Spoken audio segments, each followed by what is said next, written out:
modulator is a bit too... I was notified that you were here, though my fellow scientists seemed rather confused as to why, unsurprisingly. What exactly was it that you needed? I'm rather short on time, as a gander outside might tell you. Yeah, well, we all have urgent needs. And mine is to keep my lab, and hopefully the rest of this system, from falling apart. I need the modulator for my own analysis. You can wait. The IRC. I did not realize you were a colleague of sorts. We haven't shared much of our findings with your branch, I'm afraid. But our results do match. Raw data from whatever a rift engulfs is preserved, yes, but the essence of a thing is not. Like a sense of self, for example, is lost forever. So you're saying you're unable to extract the perfect essence that the rift converts matter into? Not exactly. The going theory was that we could purge defects from the data. But it's futile. I've proven that we cannot edit data in any form, but the Consul no longer listens to me, which is distressing. I've prepared a report for him showing how the very structure of the modulator makes what we're attempting impossible. But I doubt he will pay it much mind. Yes, but as I said, I fear the report won't do any good. It's clear you aren't bound by the same rules as the rest of us somehow. If he won't hear me out, perhaps a third party will have more luck. Here, use this keycard on the module over there. It'll allow you to download my report and grant you access to the control deck. I hope you're able to sway him, because if you don't, we're all dead. A deck up in the control room. The Consul is the only one who has the means of controlling it, which makes your persuading him that much more necessary. Go now. Authorized visitor aboard. Do not be alarmed. Accessing report. Rift restoration analysis. Compiled by Chief Scientist Monserrate. Marked for delivery to Consul Thoreau. Esteemed Consul, after much analysis, my conclusion is that the modulator we have worked tirelessly to build will not function as intended when used for reconstituting matter from rifts. Every test of reconstitution has resulted in demonstrable failure. Proceeding as we are now with Horizon Point Station will surely lead to severe, unanticipated consequences. The modulator is only effective at closing rifts from unsafe distances. Using it to close exacerbated rifts will certainly lead to the destruction of any vessel carrying it. Unfortunately, the data that we originally had hoped for from the ancient rifts detected in the far reaches of space untouched by humanity has not yielded any of its secrets. And we are now out of time.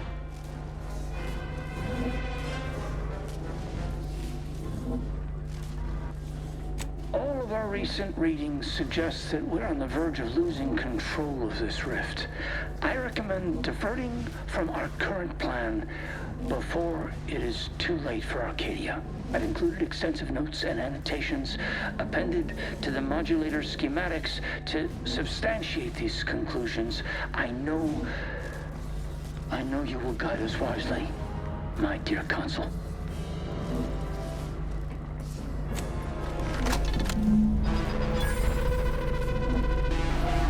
We got the schematics, but it's that other information that is perplexing me. If rifts are caused by skip drives, what are they doing in deep space? Finding the Consul should remain your top priority, Commander. Please postpone any existential crises for a later date.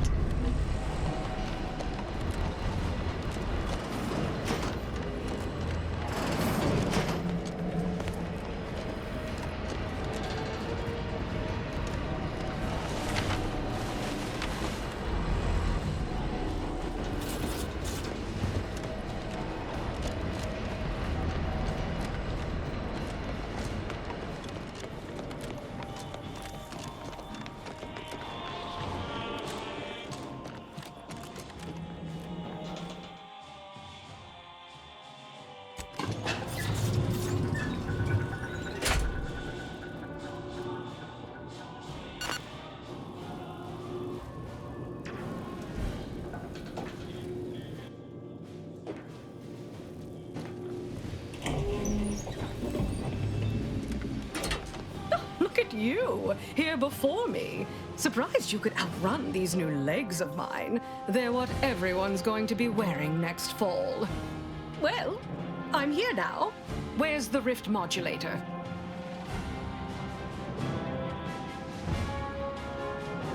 So Consul Thoreau has everything directly under his control. I'd say that's remarkably competent for the Protectorate, but he is the one who's been pulling their strings all along. Did you find anything else of note? Wait, what? But rifts are caused by skip drive travel. Human-piloted skip drive travel. How is that possible?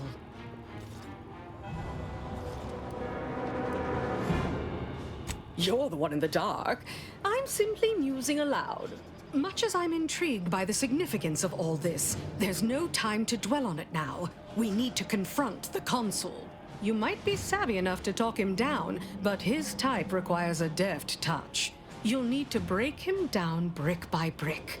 If you're too adversarial, he'll simply shut down.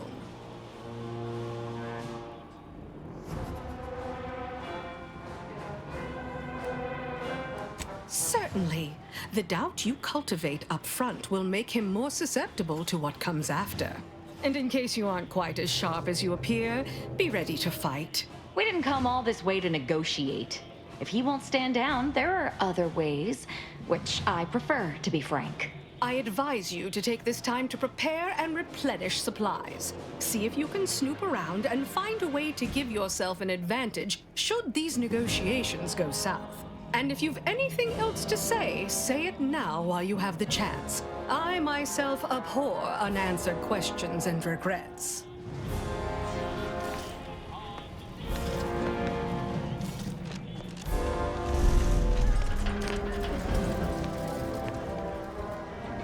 Redactor Essman. Very punctual, good. Don't take a seat, this will be quick. My sentinels tell me you have some interesting ideas. Oh, easy, no need to break into a sweat. Interesting ideas can be useful in the right hands. Especially now that our partnership with the Order has become fraught. We may need our own version of their pacifying doctrine. Oh, so I do have a germ of an idea. A less grand version of the grand plan. Instead of atoms and particles and such, it's made up of us. All doing our part, like cogs in a machine. Interesting. A system where every subject believes they have a role to play. Enthusiastic obedience. Why, the Sovereign and I were thinking of this very thing. What should we call it? Well, I'm not sure. It's still just a germ of a concept, of a hint of an idea, you see. It's a whole new way of thinking. A new model of society. Quite the paradigm shift. Paradigm. Very good, Essman. Say, you look frazzled, troubled by your own thoughts. Why don't you report to mental refreshment? My staff will personally see to your well-being.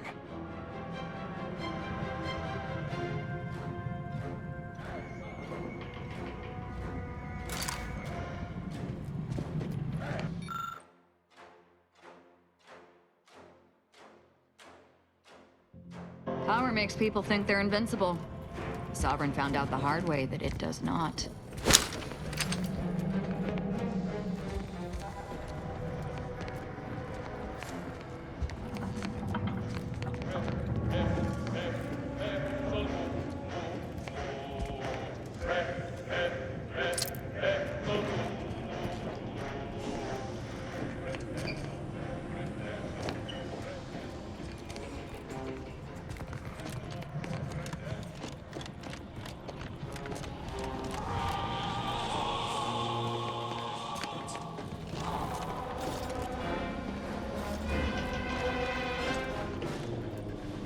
Never would I ever have believed Auntie Cleo herself would walk through that door. But I haven't time to linger in the novelty. Sentinels, if you would. Do I appear like someone afraid of a few guns? Give it up, Emery. You've lost this war. Have some dignity. You're coming off desperate. On the contrary, this desperate action is what will save all of Arcadia and rid it forever of trespassers like you.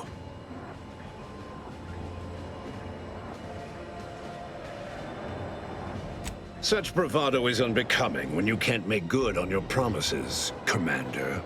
Tell me, did you manage to stop us from bringing your peace talks to a swift end?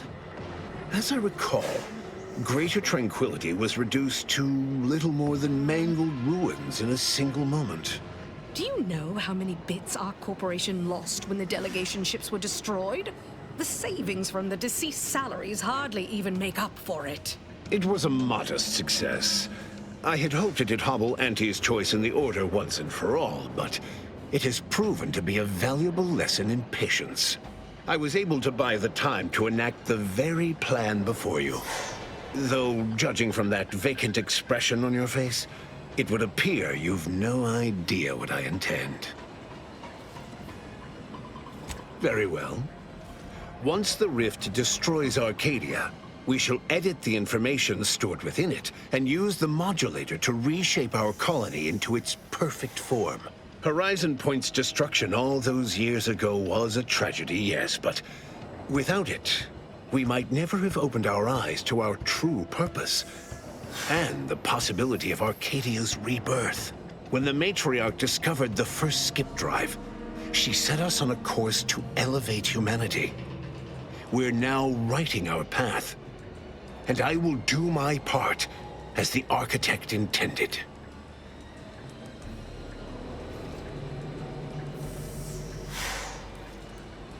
Intrepid, aren't you? Well, what's relevant is what came after.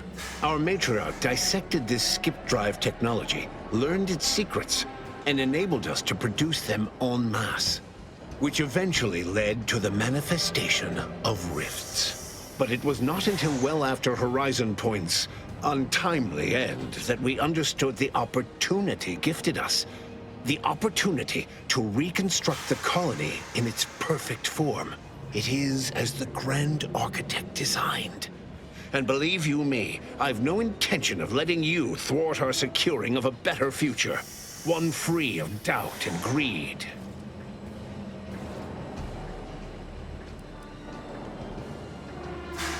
I've found when most people haven't a leg to stand on, they fall back into performative insouciance in an attempt to redirect the conversation. Always brazen, rarely effective. Listen closely. This is the work of the Grand Plan, guiding us toward humanity's ascension. Everything exists for this purpose. Since you took your time scurrying about my ship, presumably rifling through our things, I assume you also found information about the far-off rifts in untraversed space. That alone should tell you that we don't make our own circumstances. It seems they were made by the ship our matriarch found. A curiosity, isn't it? Without this discovery, we may never have realized the power we now possess with the rifts. Yes, the Great Architect works in mysterious ways. What else can I do but what is bidden?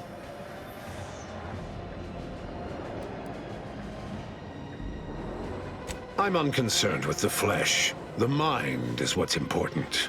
Keep telling yourself that, Emery. Once you find yourself bodiless with a permanent itch you can't scratch, you'll sing a different tune. Now, as fascinating as your pseudo-intellectual musings have been to witness, I've reached my limit. It's your time that's running out, not mine.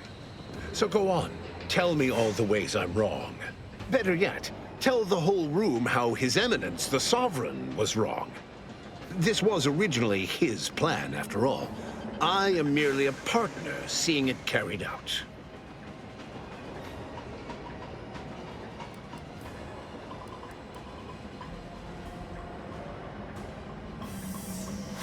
So you say.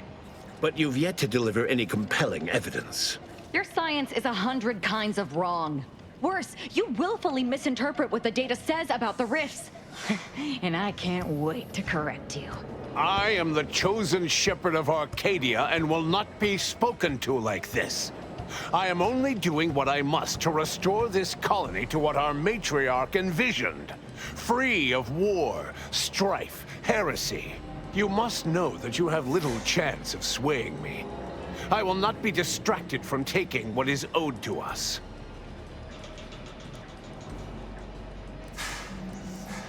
And what is your definition of wrong?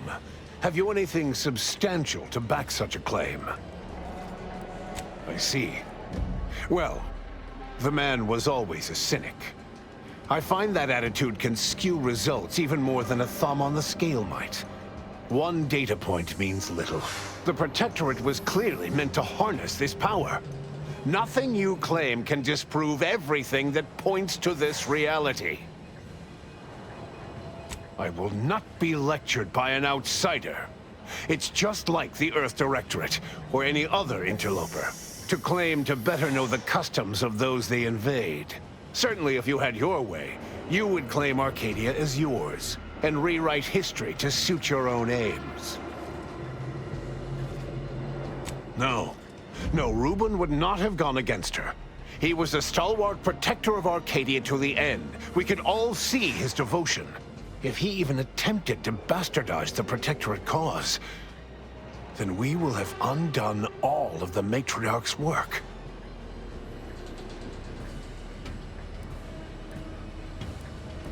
I swore to guide the Matriarch's line. It was not a matter of choosing sides, it was duty. But surely it cannot be possible that I've gotten this wrong. All your so-called arguments are pure hearsay. It doesn't matter what you bring before me. I stand firm in the knowledge that I am following the grand plan, and that I will be vindicated. And leave the traitors and invaders alive? No! Death is the only way forward. We can only be made pure from the ashes, despite whatever supposed proof you have to the contrary.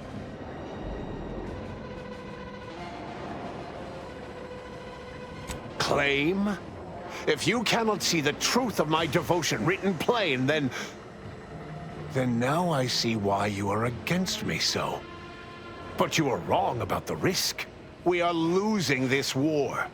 It is inevitable. The victors will brutally subdue us until we become corrupted. Until we forget our principles, our history, the very core of who we are. It is better that we perish together as proud Protectorate, proud Arcadians. Preserving our purity is a mercy.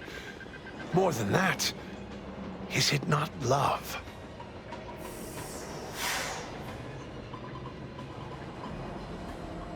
But what use is living if your very framework for existence is in jeopardy? Oh, Matriarch, guide me. I think I see now. The Matriarch spoke of this in her writings. The follies of focusing so deeply on such a framework, and losing sight of its pieces. And I fear I have. There may yet be other ways to save my beloved Arcadia, but I cannot be the one to see them to their completion. I surrender. What?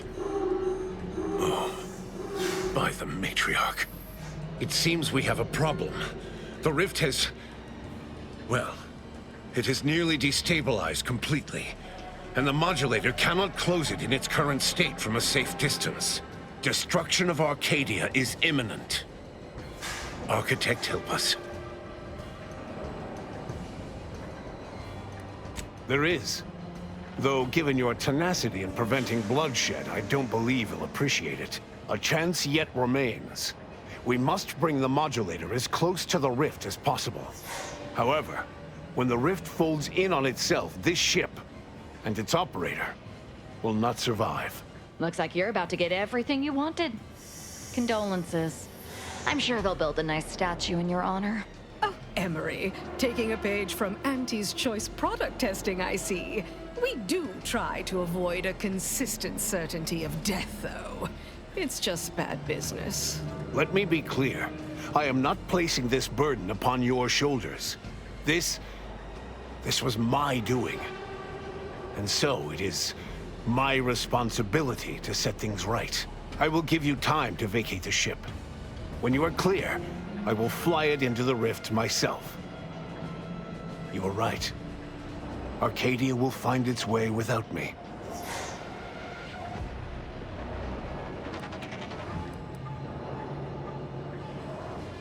Think what you wish of me, but this is my responsibility. And that is something I will never shirk from. And I'm going with him. I am owed an existence in perfection after all I've done. But this is the goal of my life. Everything I've done, everything it means to be part of the Glorious Dawn. Crossing that threshold is my right.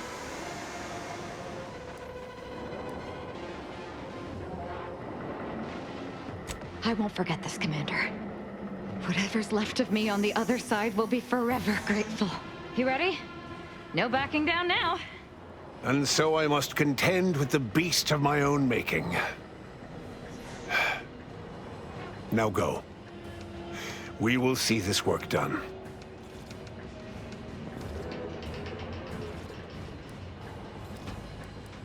Thanks, Commander. Deep down, everyone dreams of total self-annihilation and ascension to a higher form of being. They're just too repressed to realize it. Recording sacrifice. Sacrifice in progress. Let's get on with it then.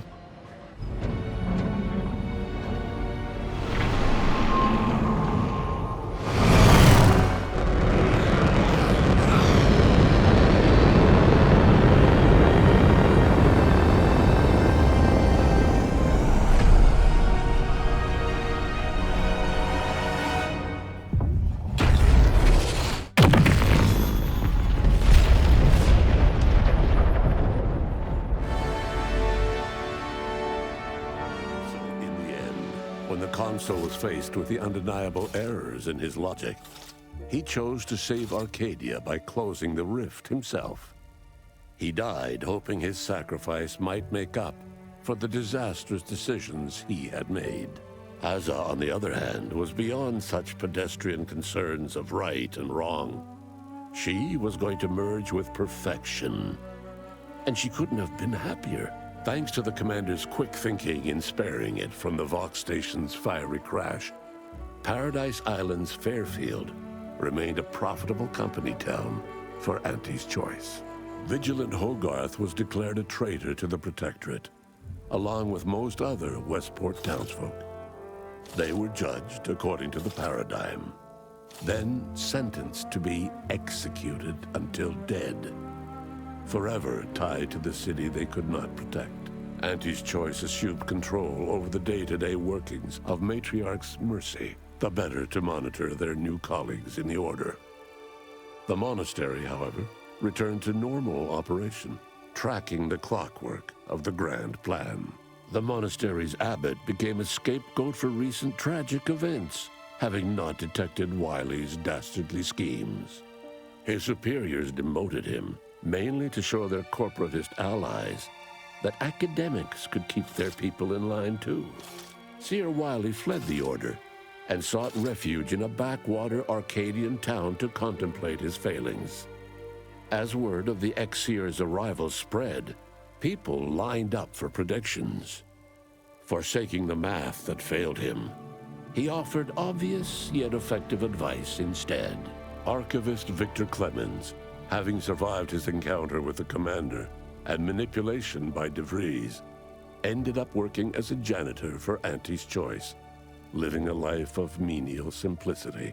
After defending Fort Endurance against a fierce Mantisaur attack, Executive Warchek was awarded a commendation for profit-securing stalwartness, as well as promotion to regional manager.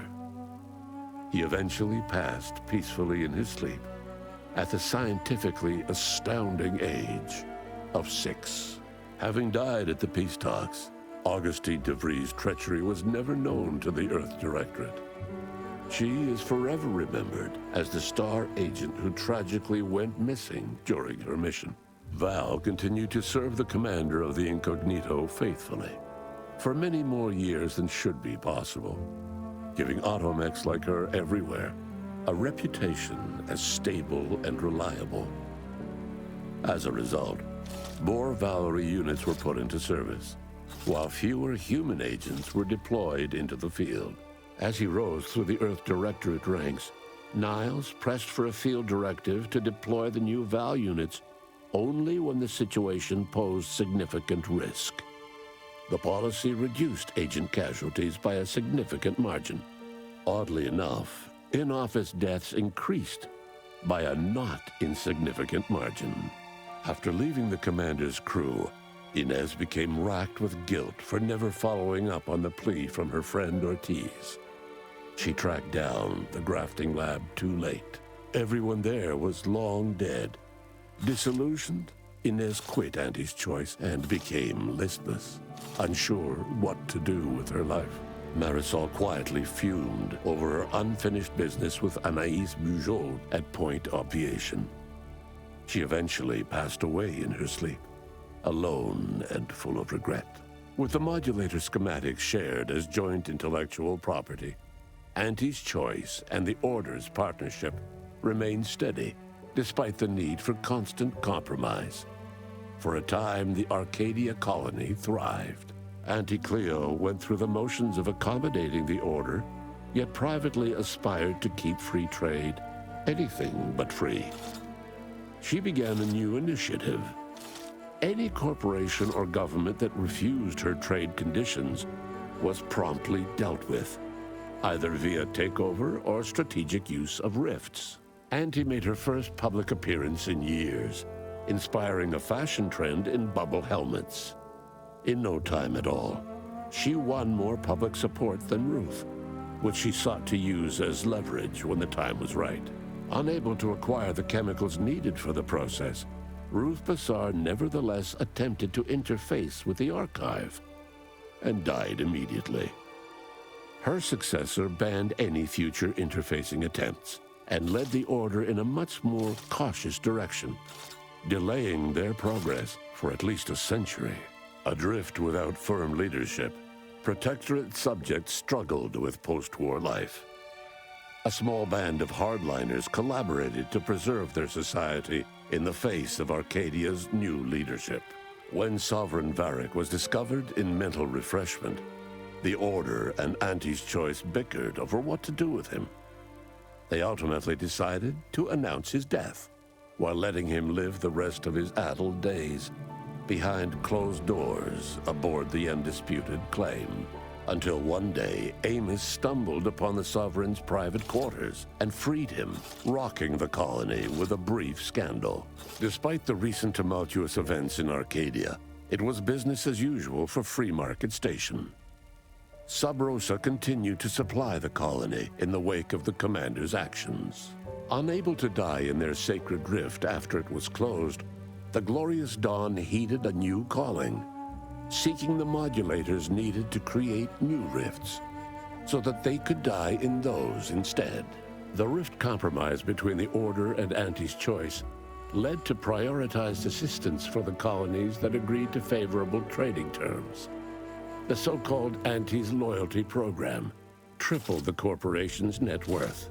Meanwhile, the Order was able to sermonize their version of scientism alongside Auntie's marketing and PR onslaught, at least to colonies in Auntie's loyalty program.